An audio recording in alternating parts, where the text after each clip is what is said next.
ఇదివరకు క్లాస్లో మనం బ్రిటిష్ వారు ప్రవేశపెట్టిన 3 పద్ధతులు, భూముల రకాలు అన్నీ తెలుసుకున్నాం కదా అండి. అందులో భాగంగా జమీందారు పద్ధతి గురించి తెలుసుకుందాము. జమీందారు పద్ధతిని 1793లో లార్డ్ కార్న్వాలిస్ మొదటగా బెంగాల్, బీహార్ అండ్ ఒడిశాలో ప్రవేశపెట్టారు. ఈ పద్ధతి ద్వారా శిస్తు 40 సంవత్సరాల వరకు మార్చరాదు. సో జమీందారీ పద్ధతిని ఇంకా శాశ్వత శిస్తు పద్ధతి అని కూడా అంటారు. ఈ జమీందారీ పద్ధతిలో జమీందారులు మధ్యవర్తులుగా నియమించబడతారు. వేలం పద్ధతిలో వీరిని నియమించి ఎవరైతే ఎక్కువ వసూలు చేస్తామని వేలం పాడితే వారికి శాశ్వత హక్కులు అప్పగించారు. ఈ వసూలు చేసిన శిస్తులో 10/11 వంతు గవర్నమెంట్కి శిస్తు చెల్లించేవారు. ఈ జమీందారు పద్ధతిలో జమీందారు పద్ధతిలో లోపాలు: అధిక శిస్తు వసూలు చేసేవారు. శిస్తు వసూలు చేశారు కానీ వ్యవసాయంపై శ్రద్ధ చూపలేదు. జమీందారులు అబ్సెంటీస్ జమీందారులుగా మారారు.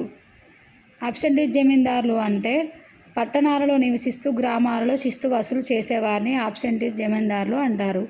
ఇవి జమీందారీ పద్ధతిలోని లోపాలు. జమీందారులు శిస్తు వసూలుకి మరొక మధ్యవర్తులకి నియమించేవారు. వారిని ఉపజమీందారులు అంటారు.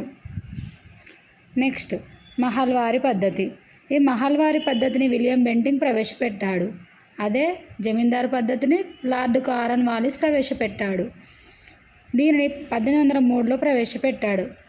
మొట్టమొదటిసారిగా ఆగ్రా, అవధ్ ప్రాంతాలలో మహల్వారీ పద్ధతిని విలియం బెంటిక్ ప్రవేశపెట్టాడు. దీనిలో గ్రామాన్ని ఒక యూనిట్గా తీసుకొని శిస్తు వసూలు చేశారు. అందువల్ల దీనిని గ్రామవారీ పద్ధతిగా పేర్కొన్నారు. ఈ మహల్వారీ పద్ధతిలో మధ్యవర్తులు గ్రామ పెద్ద. ఈ గ్రామ పెద్దలే శిస్తు వసూలు చేసేవారు. మహల్వారీ పద్ధతిలో ఉన్న లోపాలు ఏంటి అంటే అధిక శిస్తు వసూలు, అధిక కమిషన్ పొందాలనే ఆశ ఉండేది. గ్రామాల్లో భూమి లేని వారు కూడా శిస్తు వసూలు చేయాల్సి వచ్చేది. మహల్వారీ పద్ధతిని ముస్లిం సాంప్రదాయ పద్ధతి అని కూడా అంటారు.